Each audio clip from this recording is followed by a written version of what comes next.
My name's Randeep. We're all touched by cancer in one way or another throughout our life, and I'm here to talk to you about Simran, my sister-in-law, and her journey through cancer.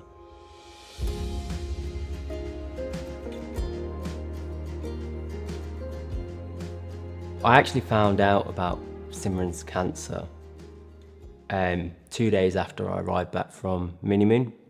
So this was probably about 5 months into actual battle. So I was oblivious, my wife Cynthia was oblivious. There's only certain members of the family that actually knew at that point. But it was over a family meal, and my mother broke it to myself, Cynthia, and my brother. And to be fair, the room just fell silent as soon as we heard those words. No one knew what to say. No one knew what to do. And then the questions started coming. What cancer is it? How long she had it? How is she? Is she going to be okay?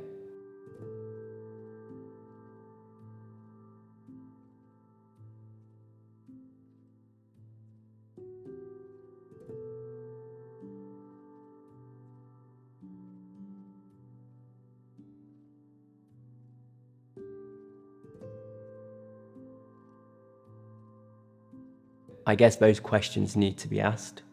And for me, myself, that's how I come to terms with things. I need to know.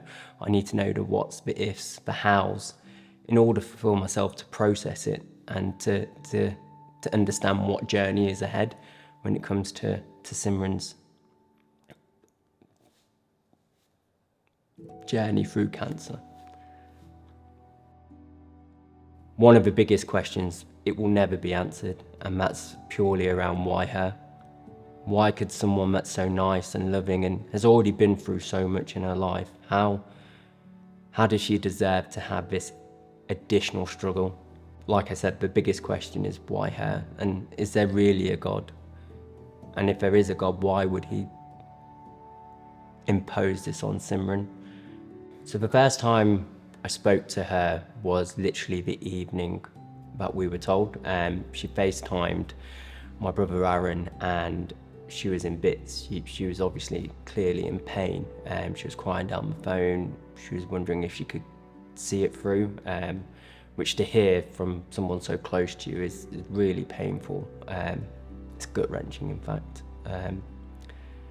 But then she soon realised we were on the other end of the phone, and that obviously we all knew about Simran and her diagnosis of cancer.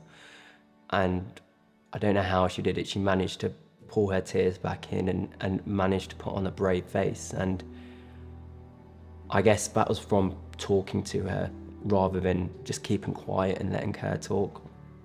Trying to give her that sense of normality was probably something that she's been wanting. And I guess the worst thing about her journey through cancer is she tackled it during COVID. So she was on a ward by herself. No family was allowed in. She had no interaction with her family while she was getting the treatment. And she never had that someone to hold her hand, to give her a hug, to perk her up. The only thing that she could actually get was a FaceTime. So that's ultimately what we could give her. So her only real outlet would be through text, calls or FaceTime. And I guess one thing I am thankful of is that technology has moved on massively to allow us to have that time where it felt a little bit more intimate. So obviously she wouldn't have that physical interaction with her loved one. She wouldn't get the hugs, she wouldn't get the stroke, she wouldn't get any skin on skin. But at least with FaceTime, she got to see our emotions in our face. She got to see us laugh, she got to see us cry.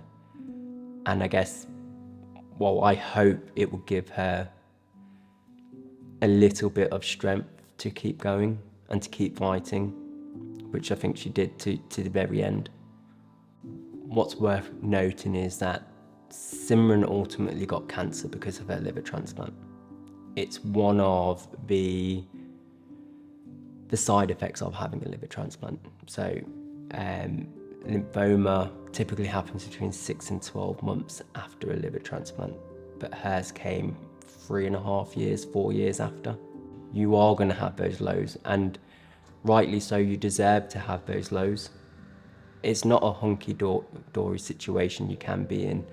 And I guess if you're not true to yourself and letting out those lows, this positive attitude that you're trying to exuberate doesn't feel real. It's false, it's empty.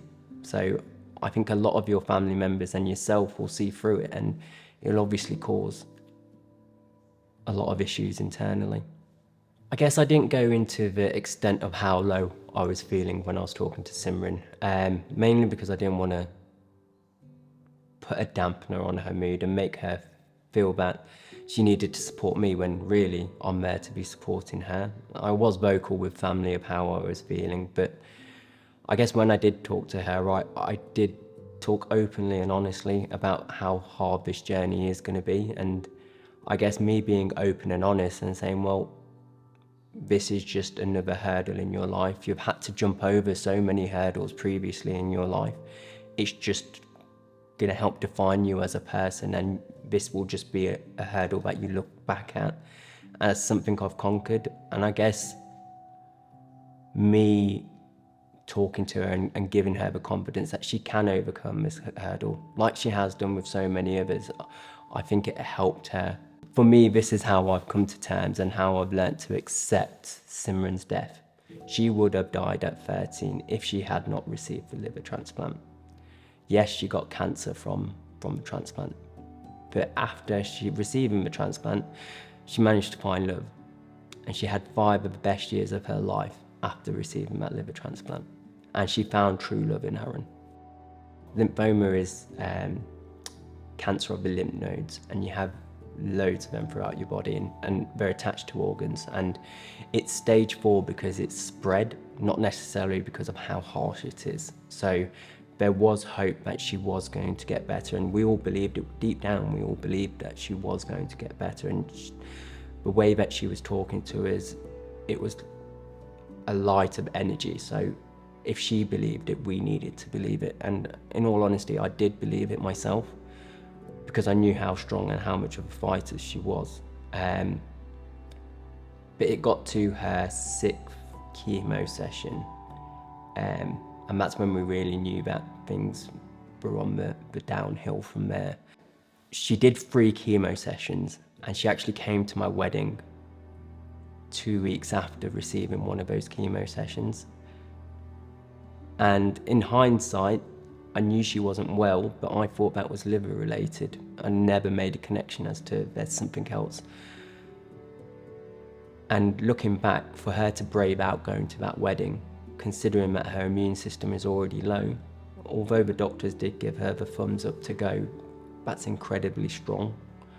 She didn't want to miss out on what she could experience while she could experience it. Although she had that ray of energy that things would be okay, she didn't want to stop her life because of the diagnosis. She wanted to carry on, and she wanted to carry on as normal and enjoy those memories in life. And registering her as Simran as being so healthy, and then seeing her the way she was when we was on FaceTime, it was gut-wrenching. Like, my stomach was in bits. And when I saw her, I'll never forget it, when I saw her on FaceTime, I had to go off camera because I couldn't take it. It was not how I remembered my Simran. And to go from that to what I saw, well, a healthy Simran, to what I saw her on the phone that day, it killed me inside. And although I wanted to be there for her, I was there for her. I wanted to know from the start. I wanted to be there for her from the start and cherish all the moments that we could have had together, because ultimately that's what I've got left now, is the memories. As well as Simran needing support, there was other family members that needed that support also, and that is Aaron, which was Simran's fiance, and my brother. So in order to support him, I made sure I was always there for him, whether it be on the end of the phone, text, FaceTime, or physically there. So as much as I could do, I tried to keep him from sitting there by himself, dwelling on his thoughts, whether that be going to watch the football, inviting him round, going for a walk, for a meal. But it's clear physically he was there, but mentally he wasn't. He was glazed over, and obviously his thoughts would be with Simran throughout that time. And to be fair, we genuinely thought that she was getting better, to the point that we actually booked to go to Amsterdam for 3 days to get Aaron's mind off things and to give him a break because he needed it. And unfortunately, it was the day that we were due to go to Amsterdam that she actually passed. And she was meant to be starting T-cell therapy, which was a revolutionary new treatment that has a really high success rate, but she wasn't well enough to go through with that treatment. She was receiving the treatment well. Things were looking on the up. It did actually look like she was genuinely going to beat this and she would see it through to the other side. We ended up having a 2-hour conversation on FaceTime about 2 weeks before she passed, and in fairness, that's probably one of the conversations that I'll cherish with her.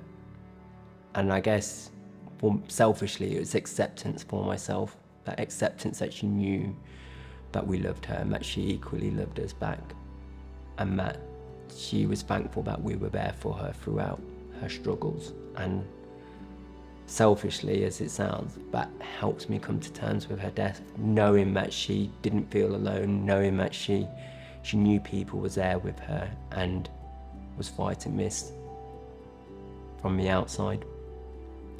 But 2 weeks on from that conversation, her health deteriorated quite quickly.